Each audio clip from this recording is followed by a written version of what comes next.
In the official county record, the Great Blizzard of 1888 claimed 147 souls.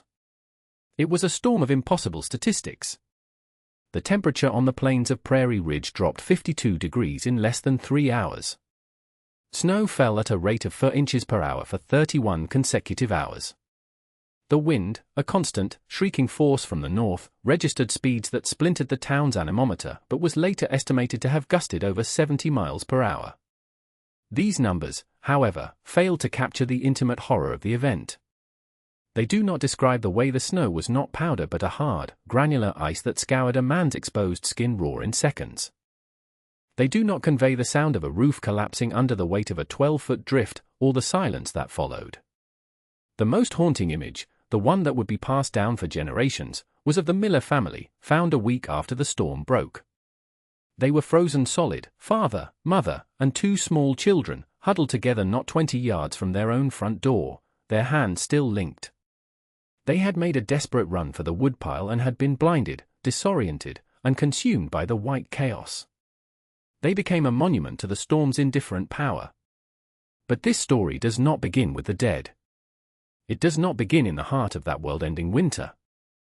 It begins 6 months earlier, in the sweat and mud of a long, hot summer, with a woman the town had already decided to forget, a woman who was digging a very long, very strange hole in the ground.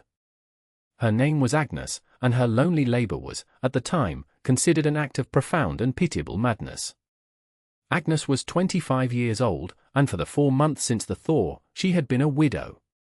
Her husband, Thomas, a man whose quiet strength had been her anchor, had been killed in a logging accident up on the ridge.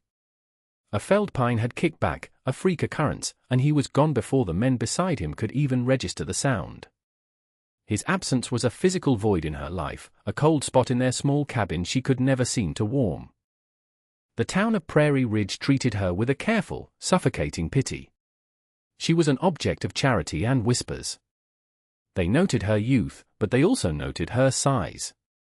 Agnes was a large woman, broad of shoulder and deep of chest, with a soft-fleshed roundness that the leaner, harder women of the frontier saw as a sign of some fundamental indolence. They did not see the formidable strength in her frame, the low-slung power that came from a life of hard work. They saw only a problem, a heavy burden left behind. Alone, she retreated into the one thing Thomas had left her besides the cabin, a legacy of knowledge from her own family. Her grandfather had been a civil engineer in Switzerland, a man who fled the old world with a trunk full of books and a head full of radical ideas about earth and heat and airflow. He had died when Agnes was a girl, but he had left her his personal notebook.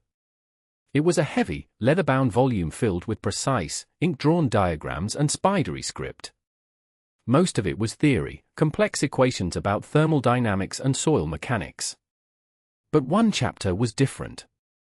He called it, in his formal, accented hand, the subterranean killway. It was not a root cellar, nor was it a bunker. It was a passive engine, powered by the earth itself. The design was simple in principle, but demanding in execution, a long, shallow, gently sloping tunnel, dug into a hillside. The lower entrance would house a small, slow-burning firebox. The higher end would terminate in a narrow stone flue, a chimney reaching for the sky.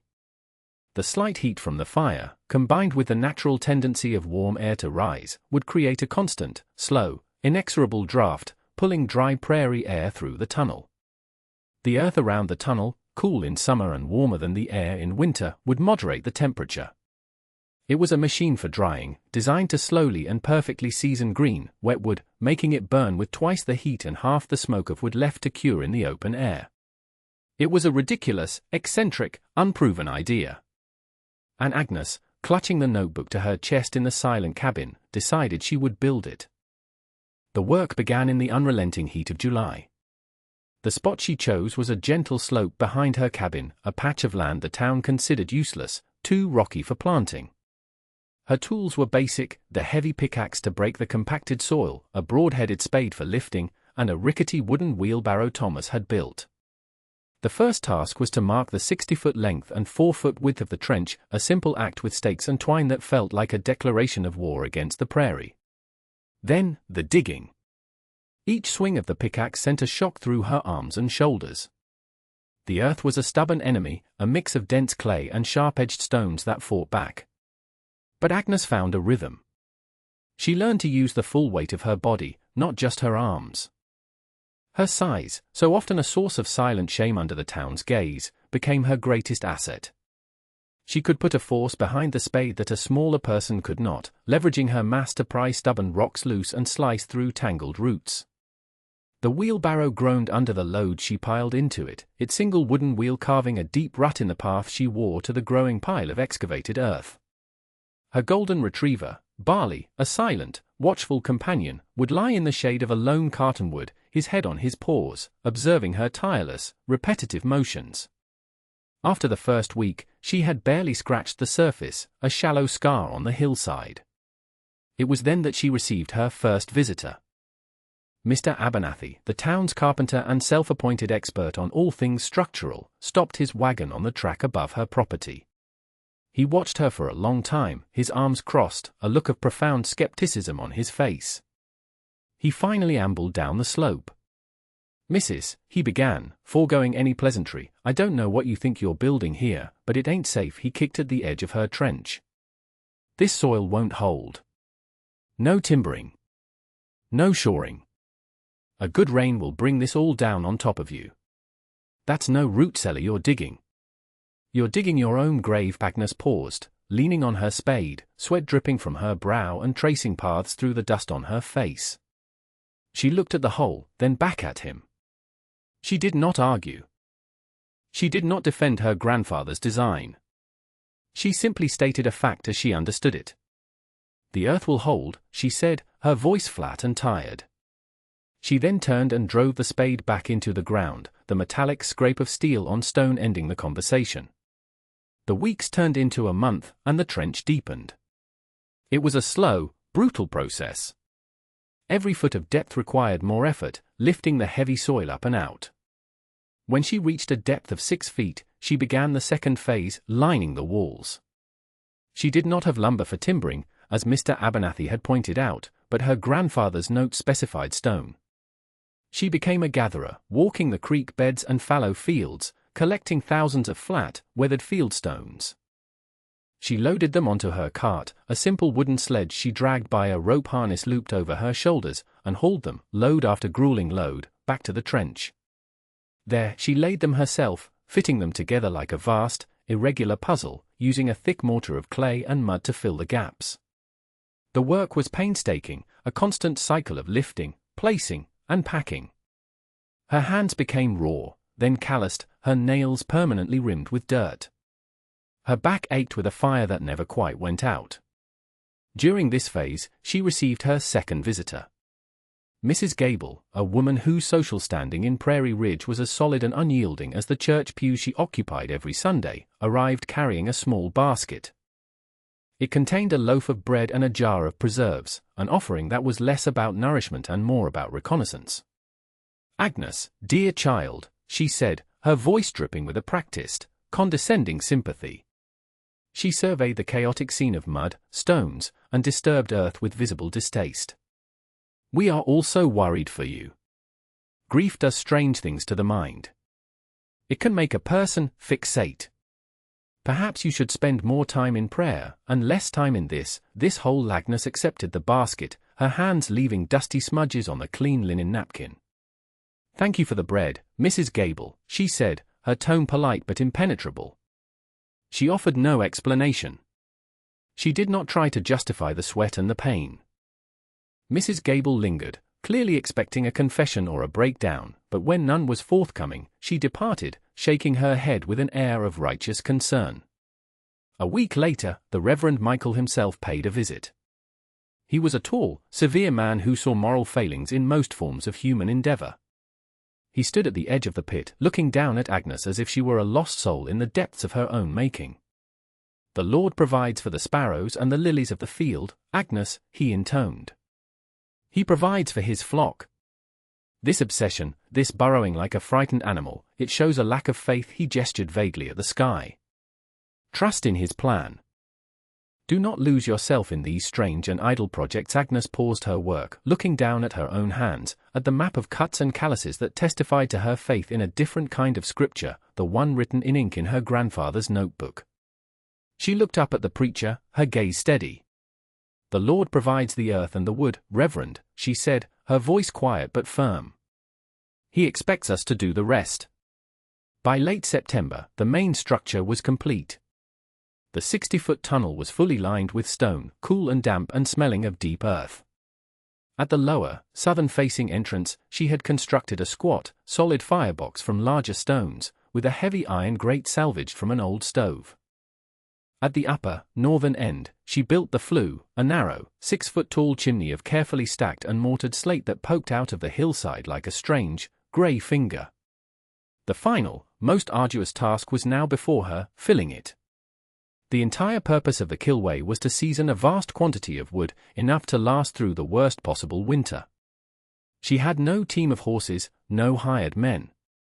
She had only her own body, a dull axe, and her simple wooden cart. She spent her days in the wooded gullies, felling small aspens and dead-standing pines. The sharp crack of the axe echoed in the otherwise silent landscape. She would section the trees into manageable 4-foot lengths, then begin the back-breaking process of hauling them out. The cart, with its 2 wobbly wooden wheels, was a crude instrument. She would load it with as many logs as it could bear, the green wood immensely heavy with sap and water, and then she would pull. The rope bit into her shoulders, and the muscles in her legs and back screamed in protest as she dragged the ponderous weight up the inclines toward her cabin. One afternoon, a sudden downpour turned the dry ground to slick, greasy mud. She was halfway up a slope, the cart loaded with fresh-cut pine, when her feet slipped. The cart slid sideways, its weight pulling her down. She fell, and one of the wheels rolled over her ankle, pinning her leg to the ground with crushing force. A sharp, blinding pain shot up her leg. She cried out, but there was no one to hear. There was only the sound of the rain and the panting of Barley, who immediately ran to her, whining and licking her face. She lay there in the cold mud, trapped, the weight of the logs a cruel mockery of her efforts. In that moment, despair washed over her, a tide more powerful than the pain. They were right. Mr. Abernathy, Mrs. Gable, the Reverend. This whole endeavor was foolish. She was just a fat, lonely woman, playing in the dirt, chasing the ghost of her grandfather's fantasies. It was all for nothing. The fight went out of her. It took her nearly an hour to work her leg free, and when she did, she could not put any weight on it. She crawled, dragging herself through the mud, back to the cabin. Shivering and defeated, she slumped onto the floor. Her eyes fell on the leather notebook on the small table. With a groan, she pulled herself up and limped over to it, her resolve gone. She opened it, not to a diagram, but to the frontispiece, where her grandfather had written a dedication to her grandmother, decades ago. Tucked into the margin, in a fainter ink, was a small, personal note he must have added later, a message across time. "They will doubt," it read. "Let them. The earth remembers how to be warm." A single tear cut a clean path through the mud on her cheek. It was not a tear of sadness, but of renewed, stubborn purpose. Her ankle healed slowly, but she did not stop. She learned to work around the pain, to move more deliberately. She finished building the simple wooden shelves that ran the length of the tunnel, a lattice designed to allow air to circulate around every single log. Then, she began the process of filling them, one cartload at a time. After each haul, she would stoke the firebox at the lower end.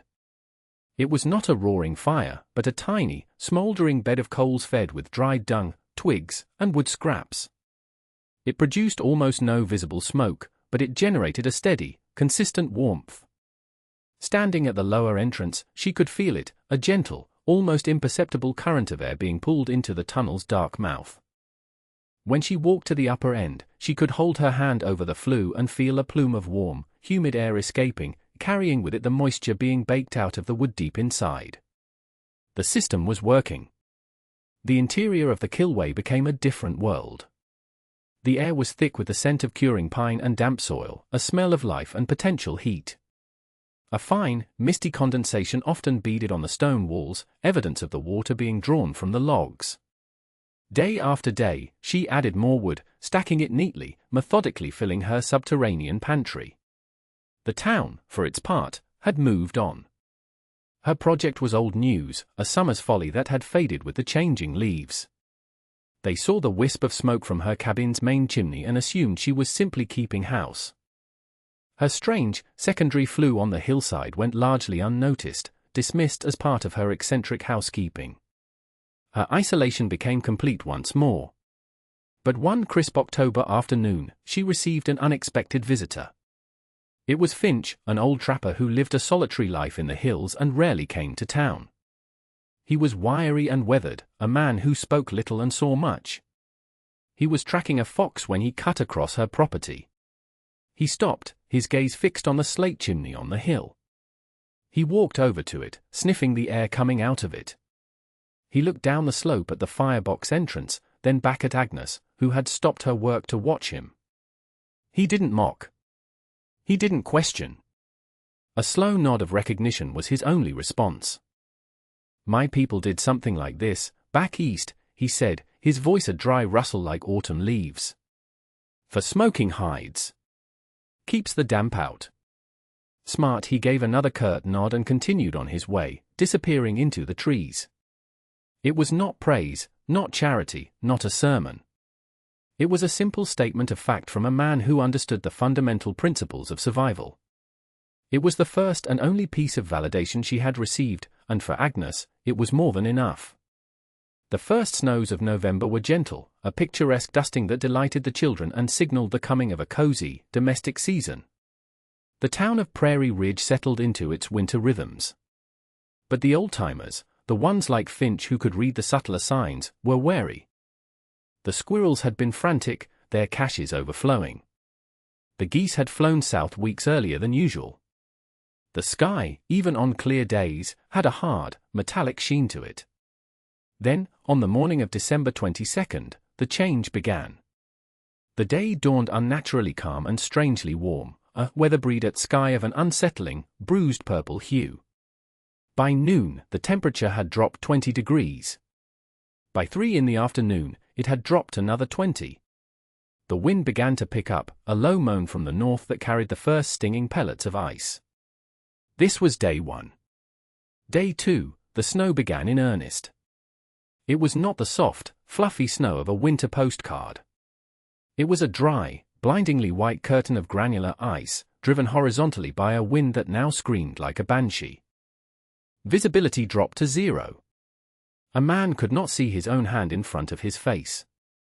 The world shrank to the 4 walls of one's own home. Day 3, the drifts began to build. The relentless wind sculpted the snow into monstrous waves, burying fences, sheds, and outbuildings. Drifts climbed the sides of houses, blocking doors and covering windows, plunging a daytime world into a perpetual, suffocating twilight. The people of Prairie Ridge hunkered down, confident in their preparations. They had their salted meats, their sacks of flour, and their neatly stacked woodpiles. They fed their stoves and fireplaces, listening to the storm rage outside. Day 5, the true cold arrived. The mercury in the town's official thermometer, hanging outside the general store, disappeared into the bulb. It was later determined that the ambient temperature, without wind chill, had reached 43 degrees below 0. At this temperature, metal becomes brittle. Wood freezes to the consistency of iron. And the town's woodpiles, which had been exposed to the initial, slightly wetter snow, were now encased in a thick shell of ice. The logs were frozen solid. When brought inside, they refused to catch fire easily, and when they did, they burned with a sullen, smoky inefficiency, producing precious little heat while being consumed at an alarming rate. A new and terrifying sound was added to the symphony of the storm, the sound of families shivering in their own homes. The first real crisis struck at the Abernathy home. Mr. Abernathy, so proud of his own sturdy construction, had built himself an exemplary woodshed, its roof pitched at a perfect angle. But he had not accounted for a 12-foot drift forming on its lee side. On the morning of day 6, the weight became too much. With a great groan of splintering timbers, the roof collapsed, burying his entire winter's supply of wood under tons of compacted snow and ice. He and his eldest son spent hours trying to dig it out, their hands and faces quickly succumbing to frostbite in the brutal, wind-driven cold. They managed to retrieve a few frozen logs but returned to their rapidly cooling house defeated and shivering uncontrollably. At the Gable residence, the problem was one of consumption. Their large, two-story house, a symbol of their status, was drafty and impossible to heat. They were burning through their wood supply at 3 times the normal rate. The logs, coated in ice, sizzled and smoked, filling the house with acrid fumes but providing little comfort. On day 7, Mrs. Gable's manservant informed her, with a grim face, that they had less than a week's worth of fuel remaining, and the storm showed no signs of abating.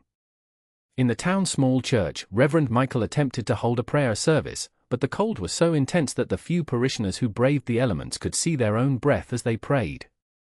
The sermon on faith and tribulation offered little warmth against the physical reality of the encroaching frost. A quiet, desperate panic began to ripple through the community. Families started rationing their wood, sitting in a single, cold room, bundled in every blanket they owned. It was Finch, the old trapper, who first spoke the name of the widow. He had made it to the general store, his face covered in a rime of ice, and mentioned to a few huddled men that he had seen a second chimney at the strange woman's place, one that seemed to be drawing from the earth itself. The memory of Agnes's summer project, her great, mad hole in the ground, resurfaced. It was a foolish, desperate thought, but it was the only one they had. On day 8, a small party of men, led by Mr. Abernathy himself, set out for her cabin. It was a brutal, exhausting journey, wading through snow that was waist-deep on the level and chest-deep in the drifts. When they finally stumbled into her clearing, the sight that greeted them was surreal. Her small cabin was a bastion of warmth and life in the dead, white world. A steady, gentle plume of smoke rose from her main chimney, and, just as Finch had said, another, smaller wisp rose from the slate flue on the hillside. The air around her home did not have the same bitter edge of cold. It felt habitable.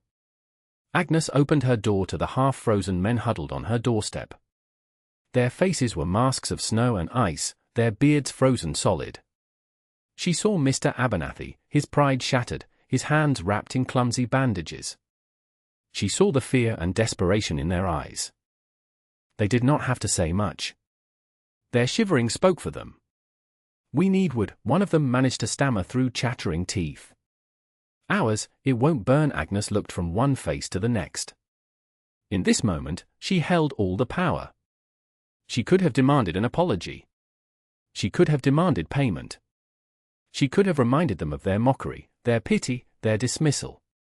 She could have turned them away, leaving them to the fate they had so confidently predicted for her. She did none of these things. Without a word, she pulled on her heavy coat and boots and led them around the cabin to the high end of the killway. The heavy, insulated wooden door was drifted over, but she knew exactly where to dig. After a few minutes of work with her shovel, she pulled it open. A wave of warm, impossibly dry air, redolent with the rich scent of pine, washed over the freezing men. It was like opening the door to summer. Inside, the lantern she lit revealed a miracle. On shelves stretching into the darkness were cords of perfectly seasoned, bone-dry firewood. It was clean, light to the touch, and radiated a latent heat. She gestured for them to take what they needed. They loaded their sleds, their movements clumsy with cold and awe. The next day, more people came. They followed the path the first group had beaten in the snow. Mrs. Gable arrived, swaddled in furs but shivering violently, her face pale and pinched. Her arrogance was gone, replaced by a raw, humbling fear. "We thought it was the grief," she whispered, her voice barely audible over the wind. "We thought you had lost your senses." It was wisdom. Agnes simply handed her a load of wood. Mr. Abernathy returned, this time to ask a question. He stood before her, not looking her in the eye, his gaze fixed on the stonework of the tunnel entrance. "I was wrong," he mumbled, the words costing him a great deal. "The earth held. When this is over, can you teach me how the stones are set? The mortise? The angle of the flue? The last to arrive was the Reverend Michael. He came alone, his face grim. He stood at the entrance to the tunnel, looking at the vast library of warmth Agnes had built. He seemed to be seeing not just logs, but a testament. "I spoke of God's providence," he said, his voice heavy with contrition. "I did not realize he had sent it to us in your hands, and your grandfather's knowledge. I preached faith in the heavens, while you practiced it in the earth." Agnes simply nodded, her expression unreadable, and helped him load his sled, the same as she had for everyone else. The blizzard finally broke after 13 days. The wind died, the snow stopped, and a weak, watery sun appeared in the sky, illuminating a world transformed and purified by ice. The town of Prairie Ridge had survived. The official death toll for the county was catastrophic, but in their small, isolated community, not a single life was lost to the cold. They owed their survival to the woman they had pitied and scorned, and to the strange hole she had dug in the ground. In the spring, as the great drifts melted away to reveal the greening earth, a new kind of work began. Mr. Abernathy, true to his word, came to Agnes not as a critic, but as an apprentice. Under her quiet, patient direction, he learned the principles of the subterranean kill way. He learned about the precise slope needed for the draft, the right combination of clay and sand for the mortar, the way to lay the stones so they would lock together under the pressure of the earth. That summer, he oversaw the construction of 3 more killways for other families on the edge of town. The following year, there were 10. The design became a local standard, a piece of essential folk architecture, as fundamental to survival as a deep well or a sturdy roof. Agnes was no longer the strange, heavy widow. She became a respected figure, a source of quiet authority. She eventually remarried a kind, steady farmer who was drawn to her resilience, and they raised 2 children in the small cabin. She taught them to read not only from the Bible, but from the faded ink of their great-grandfather's notebook, ensuring the knowledge was passed down yet another generation. Her life became one of quiet vindication, not of triumph, but of the deep, satisfying peace that comes from being proven right in a way that helps others. Many years later, long after Agnes and everyone who knew her were gone, a copy of her grandfather's notebook found its way to a university archive. In 2017, a team of agricultural engineers, researching sustainable technologies, published a groundbreaking paper on a novel methodology for the passive geothermal ventilation and desiccation of biomass. Their computer models and thermal imaging revealed a system of remarkable efficiency. The diagrams they published, rendered with modern software, were nearly identical to the elegant, hand-drawn schematics in the old leather-bound book. They had, with all their advanced science, discovered something the Earth had already told a Swiss immigrant a century and a half before. Have you ever been told your ideas are foolish? Have you ever held onto a piece of wisdom passed down to you, even when the world called it obsolete? What knowledge lies dormant in your own family's stories, dismissed as old-fashioned, waiting for its moment to save you? Share the stories. Listen to the elders. Trust the things that have been proven not by theory, but by time. The Earth, after all, always remembers how to be warm.